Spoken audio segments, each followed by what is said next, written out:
Today on Locked On Rockies, trying to find the positives after a disappointing homestand. You are Locked On Rockies, your daily Colorado Rockies podcast. Part of the Locked On Podcast Network, your team every day.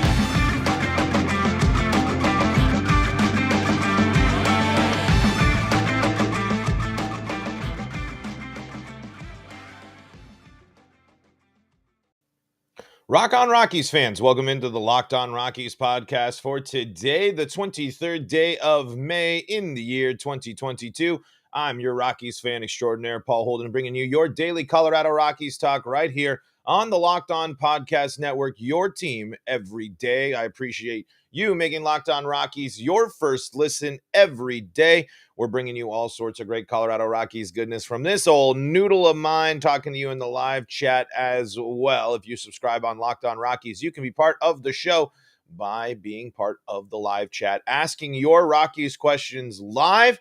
Today's episode of Locked On Rockies is brought to you by BetOnline. BetOnline has you covered this season with more props, odds, and lines than ever before. BetOnline, where the game starts. Today on Locked On Rockies, trying to stay positive, folks. We're trying to call out the things that need to be called out, but we aren't going to negate some positive things that happen. But the fact of the matter is the Rockies struggled at home. The Rockies had a really tough home stretch here. I mean, 2 out of the 3 series were probably going to be series losses. I mean, in terms of when you think about it, these two teams are good.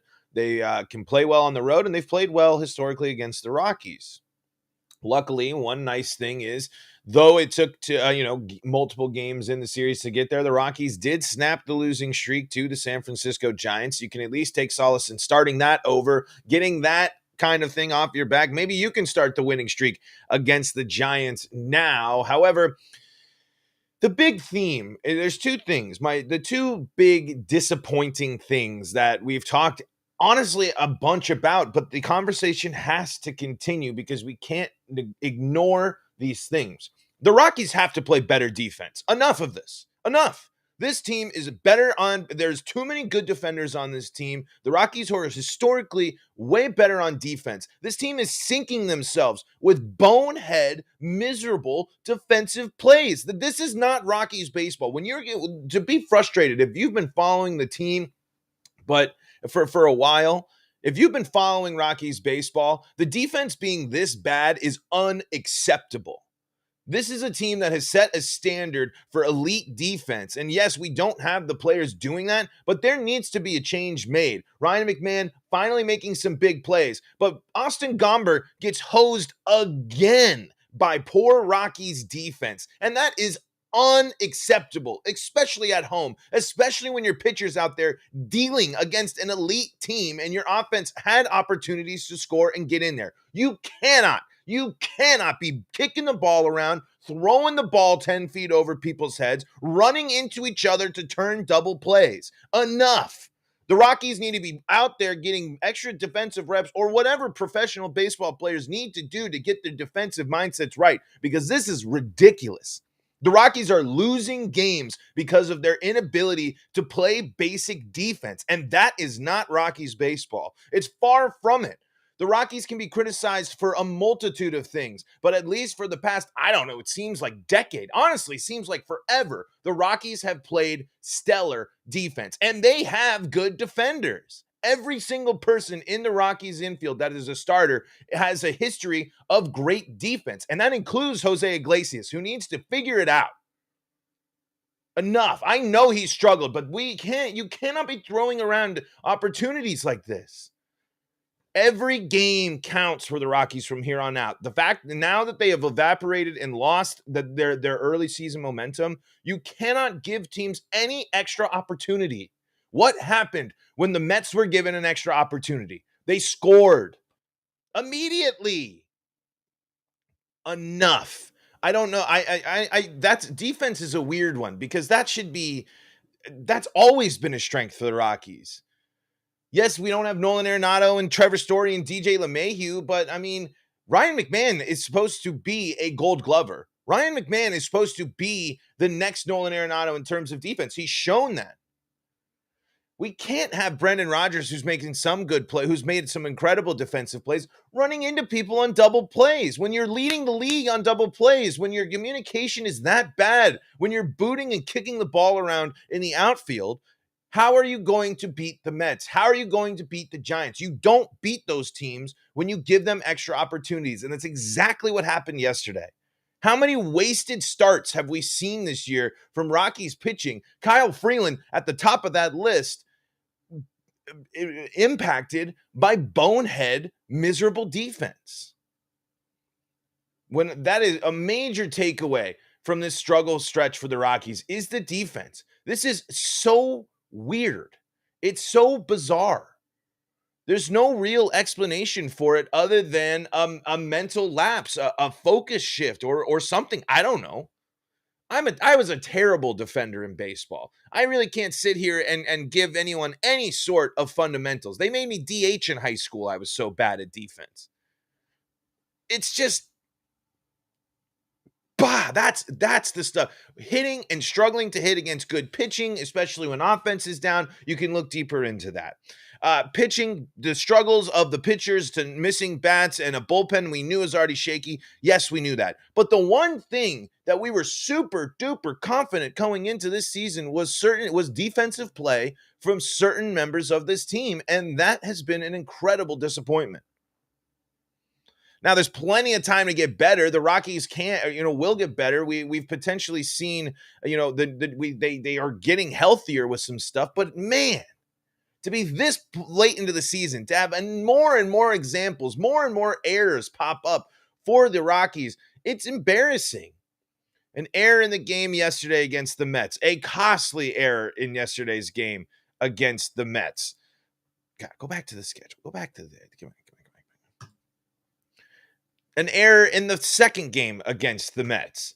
An error there's errors in all three games against the Mets. They had to get every single game against the Mets. You gave them an extra opportunity. And when you go to the Giants, 2 errors in the game, they lose 10-7. And when you go to game 1 against the Giants, an error. Too many errors. The defense is killing the Rockies in close games. That's how you're not going to. You look at the scores of some of these games. This Royals game, they play error-free baseball. That's not a good example. I'm just kind of ranting at that point. I'll shut it down there. When I misread a stat, that's when I know I got to bring it back in. But games like yesterday have to be incredibly frustrating for the starting pitching when the strength of yours is supposed to come up and back you up. The Rockies defense has to be better. I know the title of this was, were there any positive takeaways from a losing homestand? And I just spent 8 minutes ranting, but that's something so concerning. It was just so concerning. There's a lot more to be concerned about. And Eric, you're on that. German Marquez is officially in super worried territory. A lot of baseball left. He can be, if he has a strong second half, it's there, but the inability to miss barrels, sure. But a big positive from this weekend, it's going to go back to Adrian's comment there in just a second. But before we dive into that, got to tell you about our friends at Built Bar. Built Bar, here's the deal, folks. I've talked a lot about my love for chocolate, my love for brownies, my love for the Built Bar Puffs. Well, guess what? They've taken that, and they've taken brownie batter, they've taken the Built Bar Puffs, and they've smashed them together in the ultimate mashup for a tasty, sweet treat that isn't going to go overboard on the sugar like a candy bar. Built Bar, this new creation is better than ever. With 140 calories, 17 grams of protein, and only 7 grams of sugar, the brownie batter puffs are the perfect pick-me-up for any day. And they're covered in 100% real chocolate. That means at Built, you can eat healthy and actually enjoy it. The brownie batter puffs will have you completely forgetting that you're eating a protein bar. No need to pinch yourself. This is real life. You can head to Built.com, get the brownie batter puffs or whatever you like at Built.com, right now. And when you go to built.com, I got a promo code for you to use so you can save 15% off your order. You head to built.com, use the promo code LOCK15. You're going to get 15% off your order. That's promo code LOCK15 for 15% off at built.com. That's promo code LOCK15 for 15% off your order at built.com. Get those brownie batter puffs, whatever you want there at built.com. Diving into the live chat, Adrian Ortega says, I'm happy Diaz got benched. He's been absolutely horrendous. Yeah, we put too much emphasis on Elias Diaz and his offensive production. He was hot in the second half of the season, atrocious in the first half. Chris Bryant being back helps Diaz for sure. But we can't rely on Diaz, and he needs to get things right going too. But that leads into the biggest positive of the homestand. Honestly, the biggest positive of the weekend. And you nailed it, Eric. Servin was great. Servin was a nice contributor for the Rockies here. Brian Servin, he picks up his first 2 hits, was the 2 home runs, critical home runs for the Rockies in the win against the Mets. I know they go up and score a bunch of runs, but Servin being productive at the bottom of the order is massive. When you're getting a 2-hit day, 4 RBI performance from your 9 hole, that's a massive, massive boost and something the Rockies have needed, especially when it comes to run generation. We've seen the bottom of the lineup produce in terms of getting hits, but hasn't seen a lot in terms of knocking them in and getting players in. If Servin's able to, kind of be a spark plug a little bit in terms of just run generating, he's not going to, again, it's a Rockies catcher. I am not going to have any anticipation of a batting average more than 250 or anything like that. But if he's able to put the ball in play, help the Rockies score runs in the bottom of the order, especially when, you're getting some good hitting performances, Sam Hilliard and Garrett Hampson getting on, there with a couple of hits. Brendan Rodgers heating up as well. And he's been pretty hot in terms of that in that game. But massive home runs, and a big reason why the Rockies are able to take down the Mets in that game, especially a crucial part of why the Rockies were able to explode for 7 runs in the 6th there.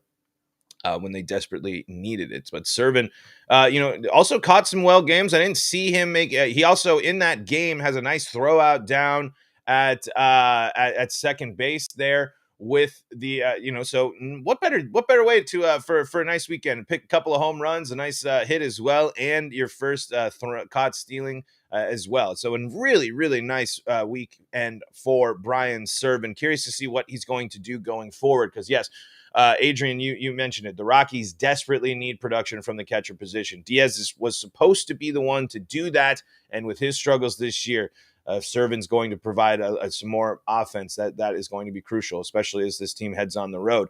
What's going to be it is going to be interesting. This is now a Rockies road trip with Chris Bryant in the lineup. Maybe Servin is as well going to be able to keep that bottom of the lineup. That's something that to also take away. I know Chris Bryant didn't necessarily have a big impact in the Mets series, but him being back in the lineup in general is a big impact.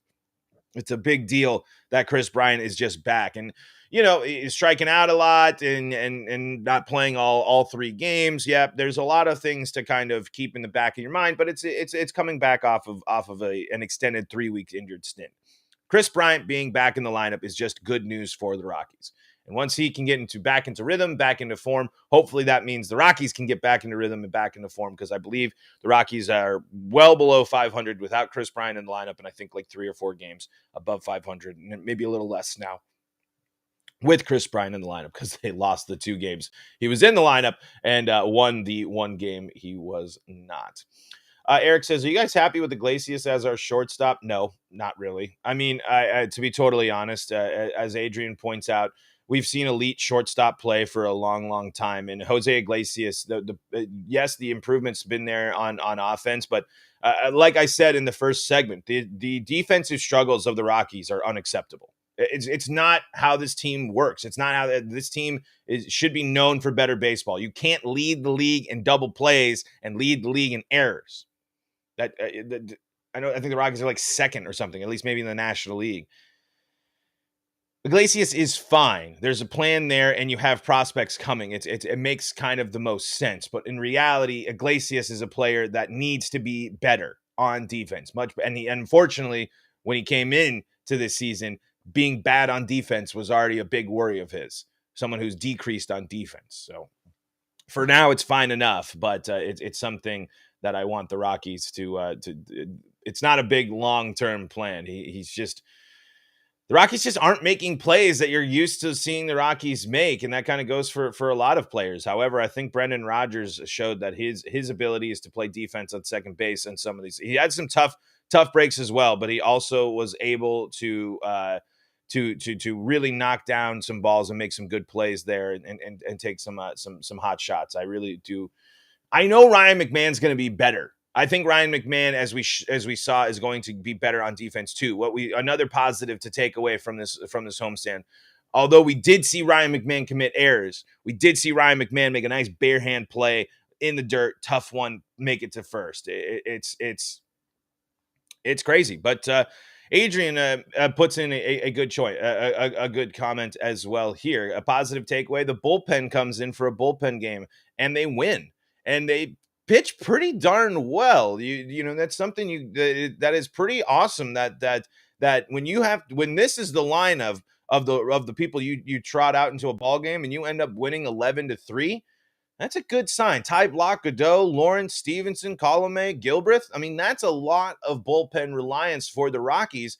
And outside of Block letting up the 6 hits and the 2 earned runs, the Rockies had 4 pitchers throw shutout stuff and close this game out and keep them dominant, especially after the Rockies take the lead in the 7th. Ashton Godot, only allowing just the 1 hit and the 1 walk, getting in the 1 run there, a couple of strikeouts. Just getting tagged for that. For a bullpen to win a game, giving up 8 hits, only the 3 runs. That is a positive, but it is completely ridiculous and confusing that the other 2 quality starts, the Rockies it's a big old fart. Big old fart. 6 hits for the Rockies yesterday. Nothing to show for it. Nothing. But here's the big kicker in yesterday's game. Connor Joe, no hits, only a walk. Jonathan Dawson, no hits, only a walk. Chris Bryant gets a couple of walks. You're not getting. There was no production from the people backing them up. CJ Cron gets the hit, but not with runners on. Ryan McMahon an 0 on the day. Randall is got the 1 hit. Unfortunately, the Rockies couldn't string things together, and they waste a 7-hit, 2-run, 2 strikeout performance from Austin Gomber against one of the best teams in baseball. I mean, sometimes you just chalk it up to it's baseball. It's weird like that, but that's what you can say when your team is on a hot streak. That's when you can say when your team is winning. Now it's just, do the Rockies have enough to get over the hump? Why are the Rockies losing these close games? Why can the Rockies not step up as consistently? Why is it only just the 1 7-run inning? Why can't the Rockies go out and consistently score a lot? Might have to do with the fact that they struck out 9 times in that game yesterday. Might have to do with I mean, the Mets are a good team, but the Royals aren't. And you struggled against them. Back-to-back home series losses for the Rockies should never happen. Never happen. You can't go 3 straight home series losses. That's just not that is a recipe for disaster for the Colorado Rockies. Yes, you played the Giants. Yes, you played the Mets. You got to take that series against the Mets. You had opportunities in all those games. Honestly, even the game they lost 5, the one that felt miserable, the first game. I mean, it was awful. Doesn't mean the Rockies didn't have a couple of times to get themselves in there. They had 9 hits in that game. 9 hits. CJ Cron had 3 of them. But Ryan McMahon's struggles on offense are plaguing the middle of the order. He needs to, I think he needs to move from the middle of the order. I think there needs to be some order shifting. Luckily, even though the Rockies have to go on the road, Pittsburgh and Washington should be two teams you should beat. You're going to have to outslug Washington, though. We saw it. They're going to hit. They're scuffling more, though. I think the Nationals are in a bit of a worse spot than when the Rockies and Nationals met up last time. But the Nationals still will score. 8 runs yesterday against the Brewers. They scored, Juan Soto is still a threat, and it's the road Rockies. But this is a road trip. You still can get back above 500. A winning road trip here for the Rockies puts them back above 500. And if you can't go into Pittsburgh and handle business, at least taking 2 or 3, you're in trouble. Doesn't matter where it is. Road, Mars, the moon, Canada, Japan, middle of the Atlantic. If you can't beat the Pirates in a series, you're in trouble. Big, big trouble. If you can't beat the Nationals in a series, you're in trouble. Because if your offense isn't going to get going, Miami's going to come into town with their great pitching staff and shut you out at home.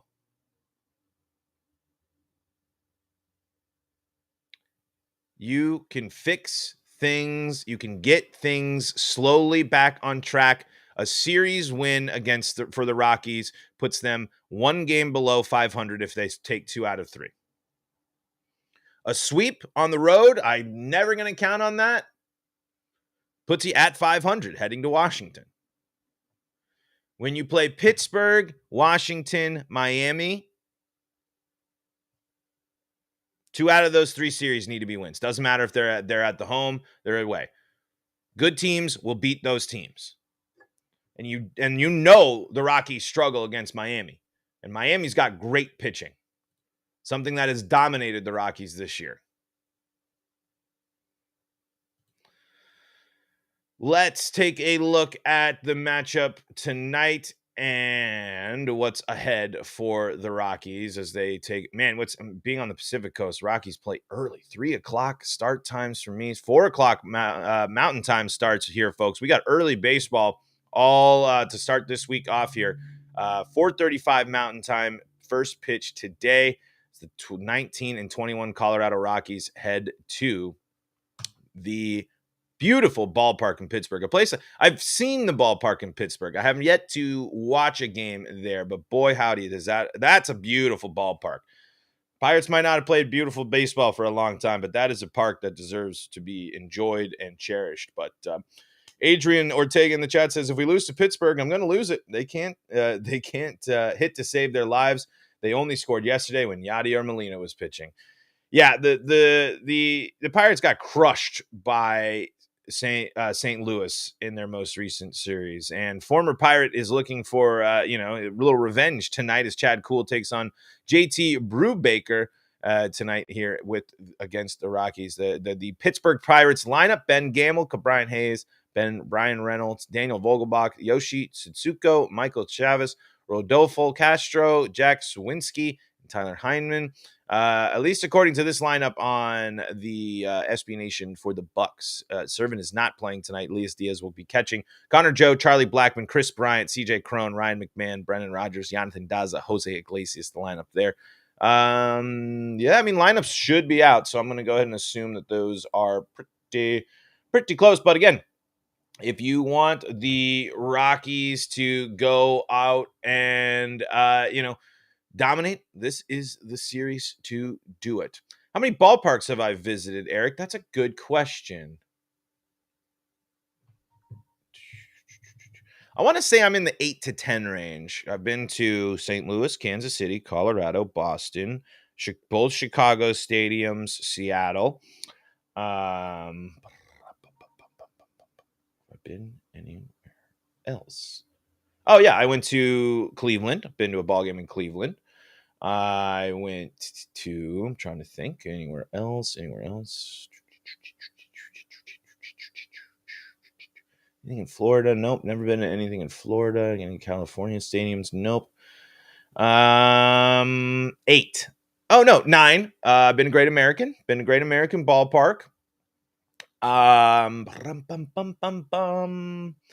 Let's see. Anywhere else? Have I been anywhere else? No, I'm trying to rack my brain of everywhere else. I think that's it. I think I'm at 9. I'm hoping to hit 10 this summer because I'm doing a trip to New York. I'm actually hoping to catch the Mets when I'm in New York, which will be super cool because I think the Mets got a cool ballpark over there. Obviously, I want to do Yankee Stadium, but that's the last classic one I haven't done because I have done Fenway and I have done Wrigley as well. But I've been to minor league games in both Columbus and a minor league game in Columbus.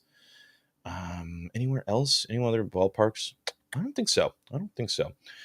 Uh, yeah, but to circle it back, to wind things down for your Monday podcast today, it's a series the Rockies have to win. I mean, this is a series the Rockies have to dominate. I mean,